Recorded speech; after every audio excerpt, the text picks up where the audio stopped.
I'm Scott Cressman, a Pioneer sales rep from UDMB, and you're listening to the Pioneer Made to Grow podcast.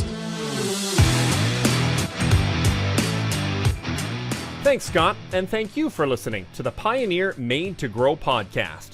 My name's Andrew Campbell, and I think we've got a great episode for you today. After all, it's been quite the roller coaster of a growing season, especially for soybeans. Here in southern Ontario, we started with incredible planting conditions, followed by a fear of dry weather, then some very wet conditions that lasted weeks on end. Those wet conditions seemed to make beans, but also created some pretty comfortable conditions for diseases like white mold. So today, we're going to talk white mold and soybean cyst nematodes and what you as a grower may be able to do about it in the short term. And because so much research is going into dealing with it, we're going to look long term as well to hear from the research side on what's coming down the pipe to help deal with these two yield-robbing issues. But let's start on the growing season of 2021, and for that, I met up with John Seliga, an agronomist with Pioneer. I started our conversation at the plots outside Corteva's Research Center near Woodstock by asking him what he and his colleagues found when it came to white mold. Due to the environment, obviously, and everybody's well aware of the amount of moisture that we received this season, white mold has been a pretty significant challenge with a number of growers. It's of course a challenge every year, but in 2021, due to the amount of moisture that we've received throughout the entire summer, it's a disease that's quite prevalent across the geography and further into eastern Ontario and Quebec. Then can you break down quickly in terms of white mold for those growers who maybe don't have as much experience with it? How's it impact the soybean plant?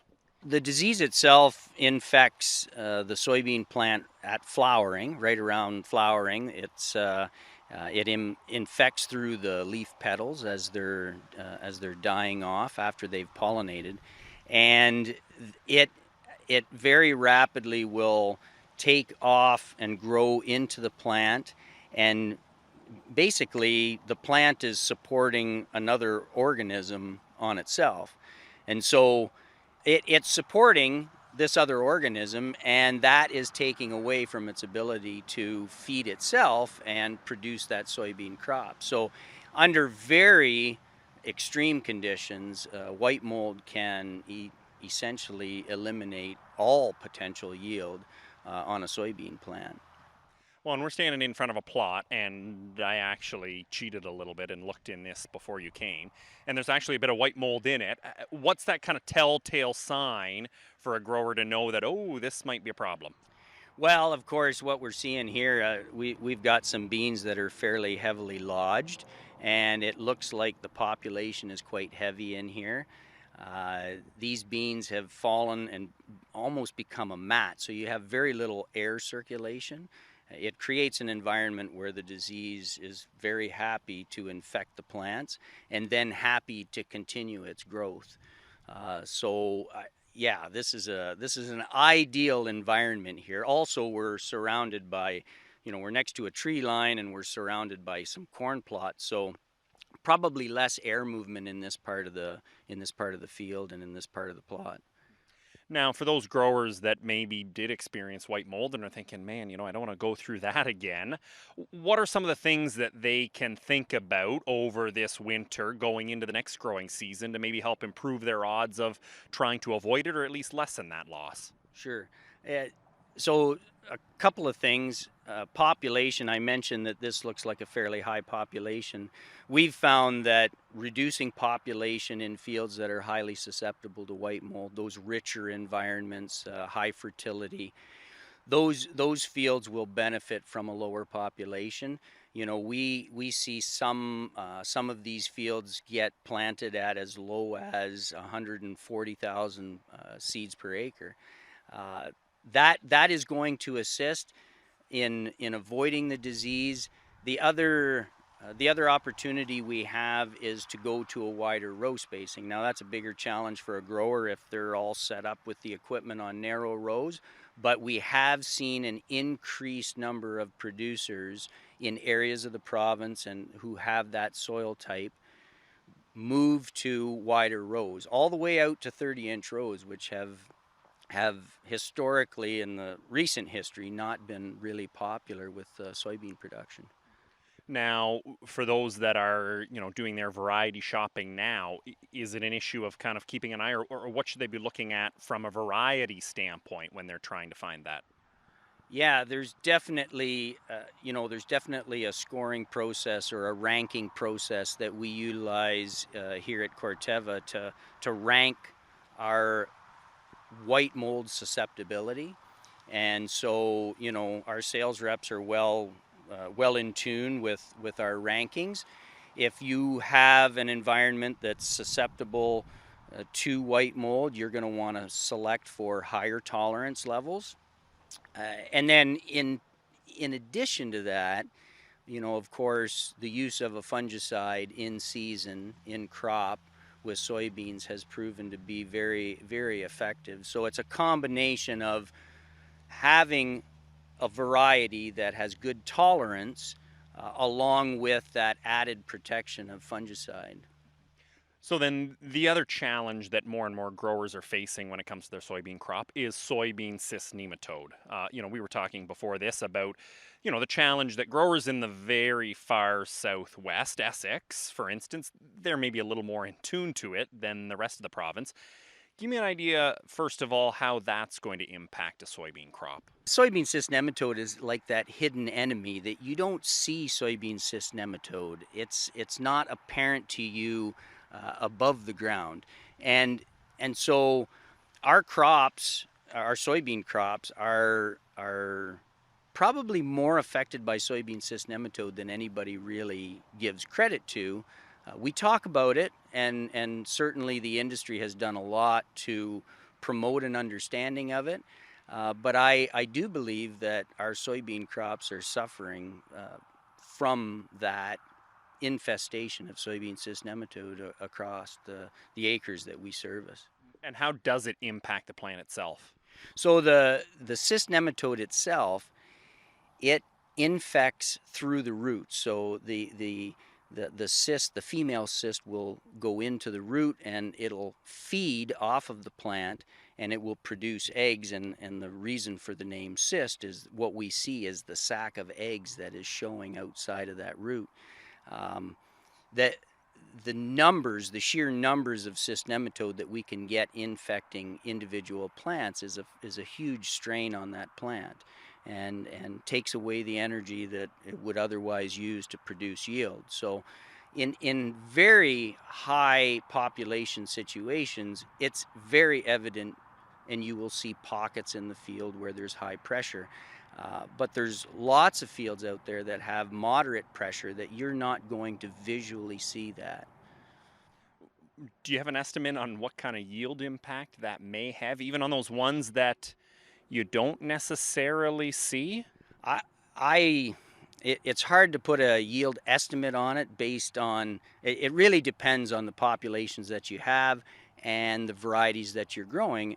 There's still a number of varieties sold in Ontario that don't have cyst tolerance built into them, and certainly those varieties are going to take a bigger hit. And I dare say, you could give up 20 bushels to the acre under high pressure with a variety that doesn't have a soybean cyst resistance gene in it. Now, in more moderate pressures, you could be talking 5 bushels to the acre, and with today's prices, that can still be pretty significant to the bottom line. But not necessarily as noticeable for a grower to say, oh yeah, well, that was obviously the problem. 5 bushels is kind of, oh, it just didn't turn out as well as I thought. Yeah, no, exactly. It can be very, very subtle and not easy for growers to realize that they're giving up some yield to this pest. One of the things that I've tried to do with the growers that I support through the sales reps that I work with is get them to test their soils. There's a number of labs that will do cyst counts and egg counts from soil samples that we take. Agriculture Canada at Harrow has a lab set up where they will do counts as well. And they're set up to do the so-called HG type testing, which is kind of the latest test to help us make decisions on what is the best source of resistance to use on those fields. Well, then let's talk about those sources of resistance, because there's two that are available to growers. What are they and how do they work? Sure. So there's the two are PI 88788 and the second is P King, and those two sources come from varieties that were sourced globally that have resistance to soybean cyst nematode, but maybe not the agronomics that are suitable for our environment. And if you saw some of these varieties, you would understand very quickly they are wild and they don't look like a commercial soybean variety that we grow today. So the breeders have done a fantastic job of moving that resistance into what is agronomically acceptable to a grower here in Ontario or Eastern Ontario. Those are the two sources, and 88788 has been around the longest, and we've used it for many, many years. And what we're finding, certainly more recently, is that the population of cyst nematode is starting to shift, and there's cysts that are able to reproduce on 88788 fairly effectively. So this is why we've brought now another source into the marketplace in the form of P King. Now, I mean, obviously that soil test is one way that a grower can kind of figure out, particularly I'm guessing with those that are most susceptible or finding the biggest issues. But what are some other things that a grower can do to try to protect their soybean crop, to lower their losses, to lower those populations? First and foremost, I would say rotation. If you're a grower that is, growing a continuous crop of soybeans, which we would not promote, but there are cases where continuous soybeans are being grown in the province. That is going to increase your exposure to soybean cyst nematode.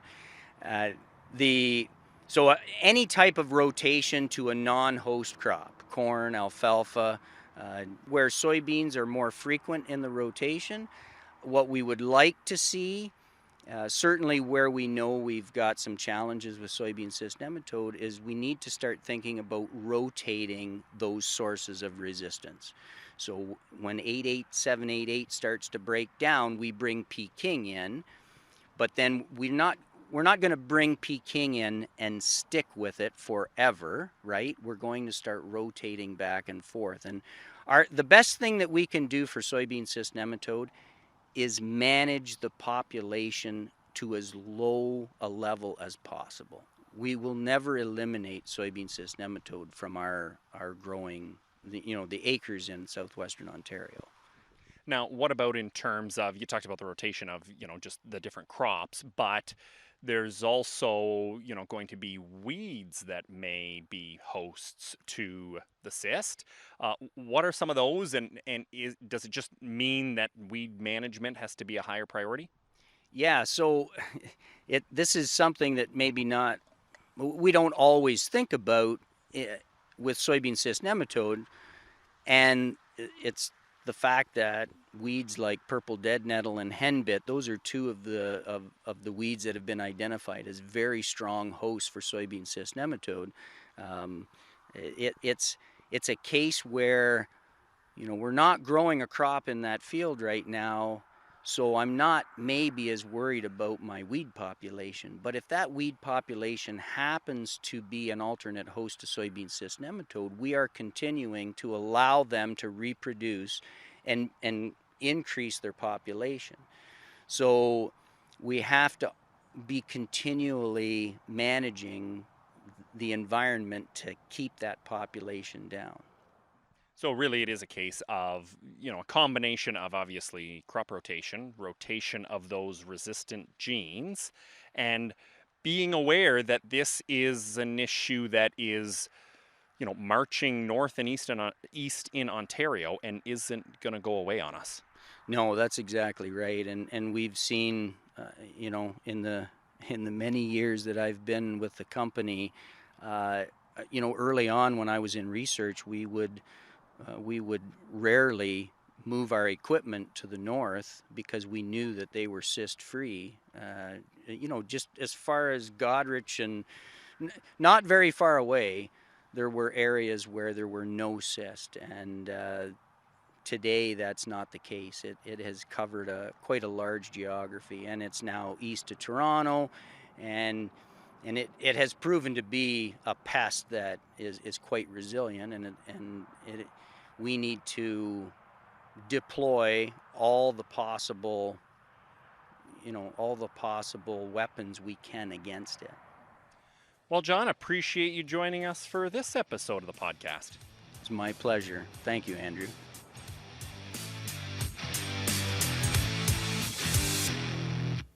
My name is Evelyn Valera, and I'm the soybean breeder for Corteva Agrisciences. And we've been in several places around this area, and a couple of years ago, a new facility was built on Highway 59 North, and now we are all located, the soybean group, corn group, and impact group are located in this facility. Well, and it's a lovely facility. We are across the road here in what you've got is some lovely plots for your dealers, for your customers, for you to kind of look at. We're standing here.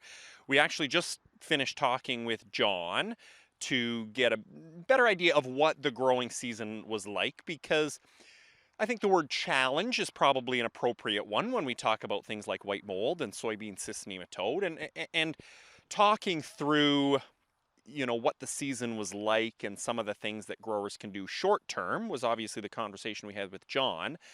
Evelyn, what I want to talk to you about was, you're the breeder with a future that looks 7, 10, 15, 20 years into the future. Where does soybean cyst nematode and white mold fit in your priority list when it comes to breeding better soybeans?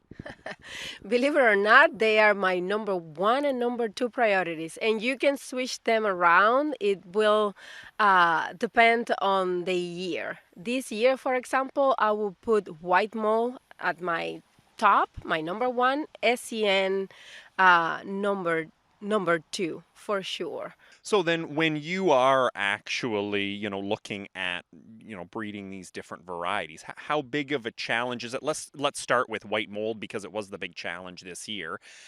How easy, how difficult is it to find varieties that are more tolerant to it? Yeah, white mold, I would say, because of it is nature, is actually the most complex trait out of the two that we're talking about today. Anyways, white mold resistance isn't there. We only hear about tolerant varieties, and that's because there isn't a particular gene that will confer resistance to the variety.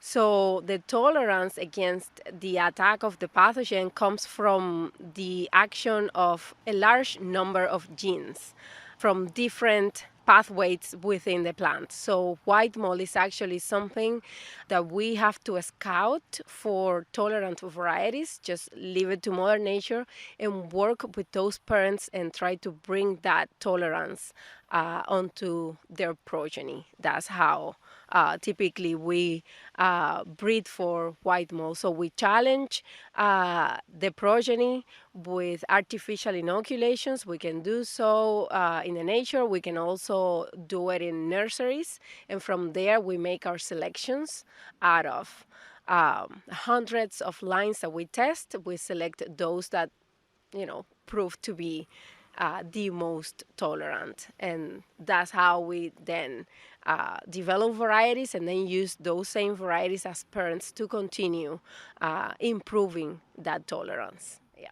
Now, when you talk about that tolerance, like what are some examples of things that are in the plant here in terms of, development stages or, structure, stock strength, or whatever it happens to be? What are some of those things that are kind of the obvious things that help with tolerance? So in this particular case, because the disease is so weather dependent, you can talk about, for example, time to flower in the plants. So by the time the pathogen is in the soil and it starts to develop and produce spores, and those spores they land on flower tissue, right? So flowering time is actually something that we can potentially work with to try and manage the disease. Other things that are not that are also they are related is how the standability of the plant. If the plant is standing straight, the chances of getting infected are less compared to plants that are lodged, because those lodge plots will create a particular environment underneath with moisture, shade, cool temperatures. So a crop that tends to lodge is more prone to develop the disease than the crop that is standing right up. So those are two examples. Now, are you optimistic, like over the next few years? Do you have varieties coming down the pipeline that you're thinking, my goodness, this is the variety that's coming, or something tells me white mold is far more challenging than that? So you're talking to a breeder, so we are excited about everything. But I'll say that in general, and I'm talking, maturity groups 0 and 1, which is the area in which we focus here at Woodstock. I am excited. We are bringing some things down the pipeline that are looking good, are looking better than what we have right now currently. So yeah, I'm excited. I'm a breeder. Always excited. But the one word that you did use that I think is key is to remember that we're not talking resistance here. We're talking tolerance. So there still is an element of management that really has to be put in play. Yes, definitely. Tolerance always with this type of diseases. What you will get out of the genetics is a plant um, that will support or just get the disease to a degree that it won't affect yield that much, but at the same time there are other management practices that should be taken into account as well if you want to achieve in a year like this, as John mentioned before, like high yields. We are standing here, and you can see there are some plants on the ground with dead leaves attached to them, which means that they are actually not mature. They are actually dead, and it's probably white mold what caused that. Yeah. So that's the number one priority, at least from this year. Soybean cyst nematode, you mentioned, was number 2 priority for you as a breeder. That does work a little differently because we're not talking tolerance, we are talking resistance. So give me an idea in terms of your breeding program. What are you trying to achieve, and what does the next 5 to 10 years have in store? So with soybean cyst nematode, the story is a little bit different, and I would say easier. We have identified resistant genes that we can easily trace in our germplasm with molecular markers. So even before we are creating a cross, we already know the profile of the parents we're going to cross, and we know if they are resistant or not to SCN. So I can create a cross that is going to be resistant to SCN, depending on the gene that we're talking about, is somehow easier than others. So we trace those genes with molecular markers, and we make sure we are tracing them each generation. We are advancing the material, so we are making sure, yes, the gene is still there, And by the time we are testing and we are increasing the variety at the same time, we know that germplasm contains that gene that we are talking about. So, I would say the most popular resistant genes against SEN is what we call the plant introduction PI 88788 or I88 for short. And that resistance is one gene. And then recently, all companies and us introduced another source of resistance, which is multigenic, which means more than one gene, and we call it Peking. That's the other source. So we are working with those sources. We are introducing them in all the material. We are actually breeding in group 0 and 1, and this is something that we might not have been talking about 10 years ago. Group 0 SEN, that was unheard of. But we've seen how the pathogen is moving up north, so we have to be prepared. So group 0s, group 1, and later, we work with those genes and we make sure they are included in the profile of the varieties. Yeah. Now knowing a soybean breeder, I'm guessing that you've got 2 genes. You're not saying, phew, we are done. Thank goodness we have that. There probably is a lot more that goes into finding even more just to be able to protect that grower and their returns long term. Yes, definitely.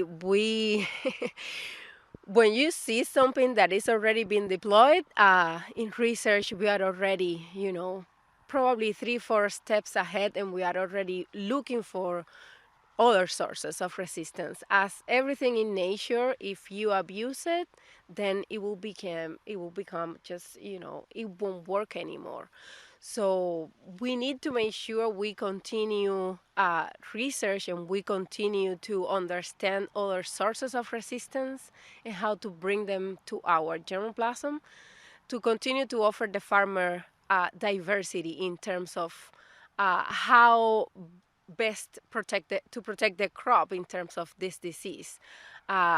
It could be you can rotate varieties with different race resistance, and that way you're not challenging the pathogen so much. You're not forcing the pathogen to mutate and change. You're actually protecting your sources. So that's one of the things that we are honestly focusing right now, is to bring more new sources of resistance on board. Yeah. Well, it sounds exciting. Thanks, Evelyn, for joining us today. No problem. Thank you so much for having me. There you have it. 2 great conversations, I think, on soybeans and what can be done by growers in the short term and breeders in the long term. For our next episode, we're going to switch to focusing on corn, with the growing challenge of rootworm and the findings of Bt-resistant species. We'll do the same as we did with this episode and talk what it looks like on the ground, as well as what it looks like from the R&D side. That's next time. On behalf of the entire Pioneer team, thank you so much for listening to the Pioneer Made to Grow podcast. Don't forget, you can always get in touch on Twitter at the handle Pioneer Seeds CA, or my personal handle, which is Fresh Air Farmer. And for more info or advice, you can always talk to your local Pioneer rep or visit pioneer.com/Canada.